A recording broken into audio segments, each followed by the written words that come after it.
शिवसेना उद्धव बाळासाहेब ठाकरे पक्षाचे नेते नितीन डिचोलकर यांच्यातर्फे सध्या नारळ पौर्णिमा निमित्त नारळ फोडी स्पर्धा सुरू झाली आहे। तुम्ही बघू शकता तिथे मोठ्या संख्येने नारळ ठेवले आहेत आणि आता स्पर्धाची सुरुवात झाली आहे। नितीनजी, कशा प्रकारची आजची स्पर्धा आहे काय सांगा? सर्व हिंदू बांधवांना नारळी पौर्णिमेच्या खूप खूप मनपूर्वक शुभेच्छा।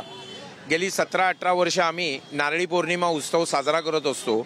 या इथे हजार एक नारळ फोडले जातात, पण ही नारळी पौर्णिमा हिंदू सण पारंपरिक पद्धतीने टिकवला पाहिजे यासाठी हा आमचा उपक्रम असतो आणि याला चांगला प्रतिसाद असतो। पण हा सण टिकला पाहिजे यासाठी हा आमचा उपक्रम आहे। काय याच्यामध्ये तुम्ही बक्षीस ठेवले आहेत आणि संदेश काय देणार आजच्या याच्यामध्ये? संदेश आहे, आपण सर्व हिंदू बांधवांनी एकजूट राहिली पाहिजे आणि याच्यामध्ये ट्रॉफी आणि आर्थिक बक्षीस आम्ही देतो। आता ही जस्ट सुरुवात झालेली आहे। 500-600 नारळ फोडणारे स्पर्धक इथे मोठ्या संख्येने येतात। आता ही जस्ट सुरुवात झालेली आहे। हा कार्यक्रम संध्याकाळपर्यंत चालतो। व्हिडिओ जर्नलिस्ट संतोष कदमसह गोविंद ठाकूर, TV9 मराठी, मुंबई।